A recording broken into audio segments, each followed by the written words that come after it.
नोरमा group, जो सोचता है वो करता है। आपके अपने सपनों का आशियाना।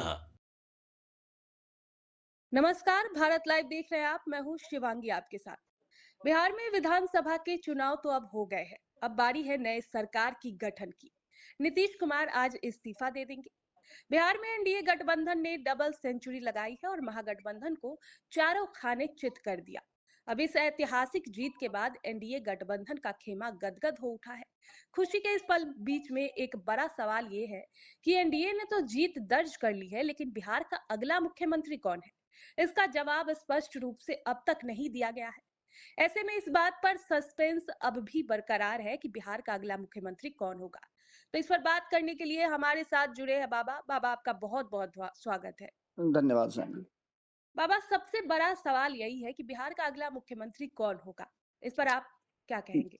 देखिए शिवांगी, बिहार की जनता ने जो जनादेश दिया है, प्रचंड जनादेश जो दिया है, जी। वो एक बात तो तय आप मान के चलिएगा ना कि 20 साल से नीतीश कुमार बिहार के मुख्यमंत्री हैं और आगे जो बाकी के घटक दलों ने ये बात कही है, भाजपा को छोड़ करके सभी ने जी। कहा है, हालांकि भाजपा ने भी इस बात को कह दिया है कि नो वैकेंसी है बिहार में। जी। जी। तो इसका मतलब होता है कि नीतीश कुमार को तो आप रिप्लेस नहीं कर सकते हैं। अगर नीतीश कुमार को रिप्लेस कीजिएगा तो निश्चित रूप से एक अ, ये कहिएगा सुनामी की तरह बात होगी। जी। माने लोगों को इस बात को लेकर के पचना बड़ा मुश्किल है और आप भी अंदाजा लगाइए कि नीतीश कुमार का विकल्प अब तक जब तक मौजूद नहीं हुआ है, तो नीतीश कुमार को रिप्लेस करना किसी के लिए भी बड़ा मुश्किल होगा। जब जी। बिहार की जनता नहीं कर पा रही है तो बाकी आप कैसे, मतलब आप समझिए कि आग में हाथ डालिएगा। हम्म। तो निश्चित रूप से नीतीश कुमार तो हैं, इसमें कोई दो राय नहीं है। लेकिन सबसे बड़ी बात जो आज हम करने आए हैं, हम पिछले 48 घंटे से इसी जी। बात पर टिके हुए, जब से रिजल्ट आया 14 तारीख को, उसके बाद से प्रचंड बहुमत के बाद अब ये तय हो रहा था कि नीतीश कुमार की भूमिका क्या होगी। जी। मुख्यमंत्री तो वो बन रहे हैं, लेकिन उनकी भूमिका क्या होगी, उनको कितना इन्फ्लुएंस किया जाएगा, कितना उन पर दबाव रहेगा और क्या कुछ नीतीश कुमार आगे कर पाएंगे। क्या जी। नीतीश कुमार जो फैसले अपने लेते थे वो ले पाएंगे या फिर उन पर फैसले थोपे जाएंगे।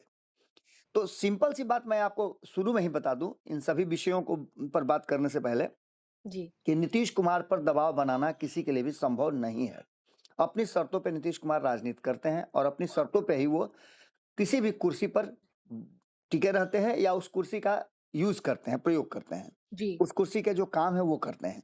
बिहार में विधानसभा का रिजल्ट तो अब सबके सामने है, लेकिन पूर्ण बहुमत वाली इस एनडीए में अब उधेड़बुन बैठकों का दौर, दिल्ली से लेकर पटना तक मंथन, ये सब कुछ चल रहा है। हम्म।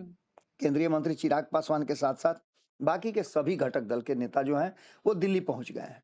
जी। दिल्ली में कल ही मैं बता रहा था, आज भी मैंने एक खबर किया है जिसमें मैंने बताया कि दिल्ली की बैठक हो गई है। अब दिल्ली की बैठक के बाद नीतीश कुमार के जो सिपह सलार हैं, ललन सिंह और संजय झा, ये जी। दोनों अब नीतीश कुमार को वो सारी बातें जो दिल्ली में हुई है उसे समझाने के लिए आए हैं। लेकिन नीतीश कुमार ने कई बातों को निरस्त कर दिया है, यानी रिजेक्ट कर दिया है और अपनी शर्तों पे वो काम करने की बात कर रहे हैं। हम्म। जैसा कि आपको भी पता है कि 15% कुल सीटों के मंत्री हो सकते हैं, यानी 35-36 मंत्रियों का बनना तय है। जी, बिल्कुल। लेकिन जब नीतीश कुमार फैसला लेंगे, क्योंकि ये विशेषाधिकार नेता का होता है, विधायक दल के जो नेता चुने जाते हैं उनका होता है, तो नीतीश कुमार को पहले तो आज मंत्रिमंडल की बैठक करके और वो इस्तीफा देने की पेशकश करेंगे। यहाँ से जी। प्रक्रिया की शुरुआत होगी। इस बीच में चुनाव आयोग भी अपना रिपोर्ट सबमिट करेगा और तब जाकर के बहुमत वाली जो लिस्ट है वो दी जाएगी और तब तक के लिए नीतीश कुमार कार्यकारी मुख्यमंत्री के रूप में काम करेंगे। तो ये सभी प्रक्रियाएं चल रही हैं और इन प्रक्रियाओं में मंत्रिमंडल के विस्तार और मंत्रिमंडल में कौन लोग शामिल होंगे, इसकी एक रॉ जो सूची है वो हमारे सामने आ गई है। जी। उस सूची के अनुसार सीएम एक होंगे, 2 से 3 डिप्टी सीएम हो सकते हैं। हम्म। ये एक नई प्रक्रिया होगी जिसमें डिप्टी सीएम के चेहरे भी बदले जा सकते हैं। सम्राट चौधरी, मंगल पांडे, रामकृपाल यादव, ये सभी प्रमुख नाम हैं जिनको दिया जाएगा। क्योंकि आपको मैंने पहले बताया था कि देखिए, एक कुर्मी, एक कुशवाहा, एक यादव और एक जी। सवर्ण से आपको चुन करके लाना होगा या दलित से भी चुन करके ला सकते हैं। तो ऐसी स्थिति में आप एक बात समझ लीजिए कि एक डिप्टी सीएम मैं चिराग पासवान की तरफ से देख रहा हूं। जी। उसके साथ साथ जदयू कोटे से जो पहली लिस्ट होगी उसमें लगभग 8 से 10 और उतना ही जो है वो भाजपा कोटे से भी मंत्री बनाए जा सकते हैं।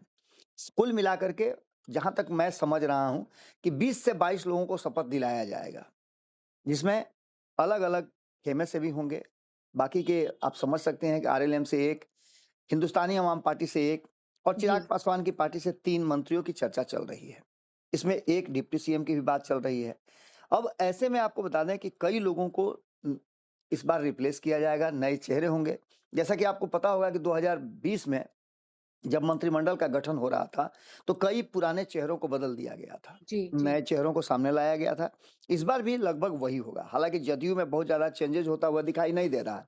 हुँ। लेकिन असल चेंजेज़ जो दिखाई दे रहा है वो भारतीय जनता पार्टी में। चूँकि भारतीय जनता पार्टी को ऐसा लगता है कि नीतीश कुमार के पास वो सबसे बेहतर विकल्प है बिहार में सरकार बनाने के लिए और जी। इसके लिए अपने लोगों को तैयार कर रही है। नीतीश कुमार के विकल्प के रूप में कई चेहरे सामने नजर आ रहे हैं। ये सभी चीजें कहीं न कहीं आपको देखने को मिल रहा होगा। ऐसे में सम्राट चौधरी, नितिन नवीन, मंगल पांडे, रामकृपाल यादव ये सारे नाम शामिल नजर आ रहे हैं। हरीश सहनी का नाम सामने आ रहा है। हरीश सहनी ने बहुत मेहनत किया है। इसके जी। अलावा और कई नए चेहरे हैं जैसे जनक सिंह की चर्चा चल रही है। जनक राम पहले से ही मंत्री रहे हैं। इसके बाद संतोष निराला का नाम सामने चल रहा है। ऐसे में ये तो परिस्थितियां बनेगी। दूसरी तरफ हुँ। उपेंद्र कुशवाहा की पत्नी स्नेहलता के भी मंत्री बनने के चांस हैं। लेकिन उससे ज्यादा मैं आपको बता दूं तो 2 नाम और उसमें शामिल हैं, जो मंत्री बनने की होड़ में सबसे तेजी से आगे बढ़ रहे हैं। एक रामेश्वर महतो और दूसरे माधव आनंद हैं। माधव आनंद चूंकि इकोनॉमिस्ट हैं और रामेश्वर महतो की बात करें तो वो लंबे समय से अनुभव प्राप्त करते रहे हैं और नीतीश कुमार के भी करीबियों में से एक कहे जाते हैं। इसके अलावा राजू तिवारी संजय पासवान के भी मंत्री बनने की परिस्थितियां सामने नजर आ रही हैं। जी। इसके अलावा स्पीकर की भी के चयन में भी बहुत सारी बारीकियां देखी जा रही है। विजय कुमार सिन्हा पहले से ही स्पीकर के रूप में अपना काम कर चुके हैं। आपको याद होगा कि 2020 में जब सरकार बनी थी तो उन्हें ही अध्यक्ष बनाया गया था। उसके बाद फिर जी। नंदकिशोर यादव को दूसरी बार जब नीतीश कुमार आए तो बनाया गया। मंत्रिमंडल के विस्तार में कई तरह की परिस्थितियां सामने आ सकती हैं। हमने पहले भी बताया है कि ये सारी परिस्थितियां इस बात की तरफ इशारा कर रही हैं कि इस बार फाइनल लिस्ट जो है वो नीतीश कुमार के हाथ से ही निकलेगा। दिल्ली से जो फाइनल लिस्ट हुँ। आई है उसमें 32 मंत्रियों की बात कही जा रही है, जिसमें से 16 जो है वो अ, लिस्ट दी गई है भारतीय जनता पार्टी की तरफ से। भारतीय जनता पार्टी ने अलग से एक मंथन करने के बाद जी। अपने मंत्रियों की लिस्ट फाइनल की थी और उस लिस्ट के हिसाब से कई नाम उसमें शामिल किए गए हैं। इन नामों की भी चर्चा आज हम दिन में किसी भी समय कर सकते हैं शाम-शाम तक, क्योंकि जी। जो लिस्ट हमारे पास आई है और संपादक नमन मिश्रा जी दिल्ली के लिए प्रस्थान कर गए हैं। आज वो दिल्ली में होंगे और दिल्ली में जो हलचल चल रही है, दिल्ली से क्या फैसला कर रहा है, उस पर उनकी नज़र बनी हुई है। ऐसे में जो डिप्टी सीएम और दिल्ली में डील जो हुई है, उसको लेकर के कहा ये जा रहा है कि नीतीश कुमार अभी उस पर मुहर नहीं लगाए हैं और जब जी। तक नीतीश कुमार की मुहर नहीं लगेगी, ये सब कुछ होने वाला नहीं है। भले ही नीतीश कुमार बराबर के सीटों पे चुनाव लड़े हों, लेकिन अब यहाँ से रोल नीतीश कुमार का शुरू होता है। क्योंकि नीतीश कुमार आप जानती हैं कि पोस्टर जब लगा कि टाइगर अभी जिंदा है, तो ये बातें स्पष्ट कहीं न कहीं निर्देश कर रही हैं कि नीतीश कुमार अपने पावर, अपने पैशन और जो उनका तरीका है काम करने का, उससे वो इधर-उधर नहीं होने वाले हैं। अपनी बिल्कुल। शर्तों पे राजनीति करते हैं, वही वो करेंगे भी और ये बातें उनके घटक दल के साथी भी जानते हैं। खास हुँ। करके जब परिस्थितियां नीतीश कुमार के अनुकूल हों। मैं इसलिए नीतीश कुमार के अनुकूल बता रहा हूं कि अभी भी नीतीश कुमार इन सब कुछ इतना प्रचंड बहुमत के बाद भी नीतीश कुमार के पास एक विकल्प हमेशा से खुला है कि जी, वो जी। भारतीय जनता पार्टी के साथ अपना रिश्ता कहा जाए तो तोड़ भी सकते हैं। लेकिन खैर ये इसकी संभावनाएं दूर दूर तक नहीं है। लेकिन हुँ। चूंकि सियासत है और कभी भी कोई चीज अस्थाई नहीं होती है, कभी भी कोई रिश्ते बन और बिगड़ सकते हैं। ये बातें आप भी जानती हैं, बिहार के लोग भी जानते हैं और सारी दुनिया जानती है। राजनीति में सत्ता के लिए कोई भी समझौता किया जा सकता है और कभी भी किया जा सकता है और नीतीश कुमार उसके माहिर माने जाते हैं। अब जी। देखना दिलचस्प ये होगा कि ये जो लिस्ट नीतीश कुमार के सामने आई है, ये लिस्ट नीतीश कुमार फाइनल करते हैं, इसमें कोई फेरबदल करते हैं। सबसे बड़ी बात कि आज मीटिंग के बाद नीतीश कुमार जब इस्तीफा राज्यपाल को देने जाएंगे तो उन्हें हुँ। समर्थन की वो लिस्ट भी सौंपनी होगी कि उनके पास कितने लोगों का समर्थन है। 202 का तो कंफर्म नजर आ रहा है, लेकिन कहा यह जा रहा है कि 1-2 लोग और उसमें बढ़ सकते हैं। तो जी। देखना होगा कि क्या कुछ निकल के सामने आता है। बाबा, आज बीजेपी की जो अहम बैठक होने वाली है, उससे क्या बड़े फैसले निकल सकते हैं? देखिए, बीजेपी की बैठक तो ऑलरेडी हो चुकी है। जी, एनडीए गठबंधन के घटक दलों को भी बुलाया गया है। बीजेपी ने अपने फैसले जो हैं, अपनी लिस्ट जो है वो नीतीश कुमार के सामने रख दिया है। अब इसके बाद जो शुरू होता है नीतीश कुमार का रोल, और नीतीश कुमार जी, का रोल के बारे में मैंने आपको बता दिया कि वो मंत्रिमंडल की बैठक अचानक बुलाए हैं। आज वो बैठक के बाद इस्तीफा देने की बात करेंगे, अपनी मंत्री परिषद के इस्तीफे की बात करेंगे। क्योंकि जब इस्तीफा होगा उसके बाद ही आप जानते हैं कि टूटने के बाद ही नया सृजन होता है। जी, तो जी। ये मंत्रिमंडल समाप्त होगा, इसका इस्तीफा होगा और उसके बाद से नए मंत्रिमंडल या नए सरकार के गठन की कार्रवाई शुरू होगी। हुँ। और जब एनडीए के पास अब इतना मजबूत संख्या है, तो विपक्ष विधानसभा में कितनी प्रभावी भूमिका निभा पाएगा? देखिए, विपक्ष प्रभावी भूमिका निभाने की कोशिश करेगा ज़रूर। हालाँकि तेजस्वी यादव के पास अब इसके बाद खोने के लिए तो बहुत कुछ है नहीं, लेकिन जी, पाने के लिए बहुत कुछ है। बिल्कुल। विपक्ष की भूमिका में वो जितना ज़्यादा अपने आप को सशक्त मजबूत करेंगे, ये ज़रूरी नहीं कि संख्या कितनी हो। ज़रूरी ये है, कभी आपको याद होगा कि 2 सदस्यों वाली लोकसभा में भारतीय जनता पार्टी ने नाको चने चबवा दिए थे वर्तमान सरकार के, कांग्रेस सरकार के। तो जी, ऐसी स्थिति में आप समझ सकते हैं कि उनको पहले ये तय करना होगा कि वो रोल क्या करेंगे। क्या वो किसी को छोड़ करके, किसी को पकड़ करके करेंगे?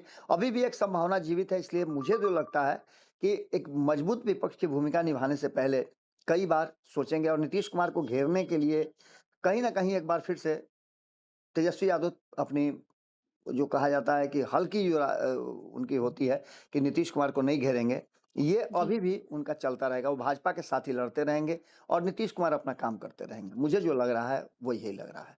अगर बहुत नीतीश कुमार को घेरना शुरू कर देंगे तेजस्वी यादव, तो निश्चित रूप से उनकी राजनीति में एक नया निखार भी आएगा और सरकार चूँकि नीतीश कुमार चला रहे हैं, इसलिए नीतीश कुमार पर ही उनके कामों का समीक्षा होना चाहिए और नीतीश कुमार के आधार पर ही ये तय होना चाहिए कि उसे किसे घेरना है विपक्ष को और विपक्ष को किसको मजबूर करना है जन सरोकार के काम करने के लिए। जी, बहुत-बहुत शुक्रिया बाबा आपका। तो बिहार की नई सरकार को लेकर जो तस्वीर अब साफ होती दिख रही है, उस पर ये था हमारा पूरा अपडेट। कौन मुख्यमंत्री बनेगा, किस पार्टी को कितने मंत्री मिलेंगे, 2 डिप्टी सीएम का फॉर्मूला और स्पीकर पद जैसे अहम फैसले, इन सब पर फिलहाल इतना ही। अब उम्मीद है आपको हमारी ये जानकारी पसंद आई होगी। आज के वीडियो में बस इतना ही, मिलते हैं अगले बड़े अपडेट के साथ। आपके सपनों को हमने सजाया है। ई होम्स पैनोरामा को हमने बनाया है। ई होम्स मेरा एक सपना था जिस पे मैं पिछले 4 साल से काम कर रहा था। हमने जो बनाया है वो सबने है माना। ई होम्स पैनोरामा में हो आपका भी आशियाना। और फाइनली हमने 2021 में इस प्रोजेक्ट को लॉन्च किया। बहुत लोग अप्रिशिएट कर रहे हैं कि पूर्णिया जैसे शहर में, बिहार के, एक तो बिहार की बात करें उसमें भी पूर्णिया जैसे छोटे जगह में इस तरह का लाइफस्टाइल देना, ये सुन के हम लोगों को बहुत अच्छा लगता है। ई होम्स में हमने कुछ और भी किया है, जैसे हम जिस जगह में रह रहे हैं हमारे फैमिली सिक्योर हो, उनको सिक्योरिटी का ध्यान में रखा है।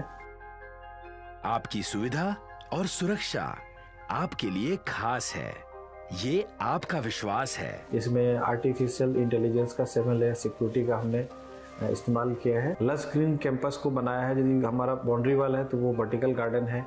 ये जितनी भी फैसिलिटी होता है एक इंटरनेशनल टाउनशिप में ई होम्स है, ये हम लोग विश्वास नहीं कर पा रहे हैं। जो भी हमारे मित्र दोस्त या जो भी हमारे बाहर के बाहर आते हैं तो हम लोगों को बहुत अच्छा सुनने को मिलता है और बहुत अच्छा क्रेडिट मिल रहा है। वो सारा हमने सिर्फ एक बिल्डिंग नहीं बनाया, हमें एक बहुत अच्छा लाइफस्टाइल दिया ई होम्स में, और मेरा एक सपना था जिसको मैं आज फुलफिल होते हुए देख पा रहा हूँ। ये आपका आवास है। ई होम्स पैनोरामा में अब आपका निवास है। E Homes Panorama, luxurious lifestyle redefined. Panorama group, जो सोचता है वो करता है। अगर ये वीडियो पसंद आई और वह बिहार के राजनीति और बिहारियत से सरोकार रखेनी तो सब्सक्राइब बटन दबा के चैनल के सब्सक्राइब कर ली। ओजे एगो घंटी बा, ओकरा बटन दबा देला से कुल सटीक और मारक खबर रुआ मुफ्त में मिल जाई। अगर रुआ पत्रकारिता के हमनी के नया प्रयोग में सहयोग कर चाहतानी तो ज्वाइन बटन दबा दी।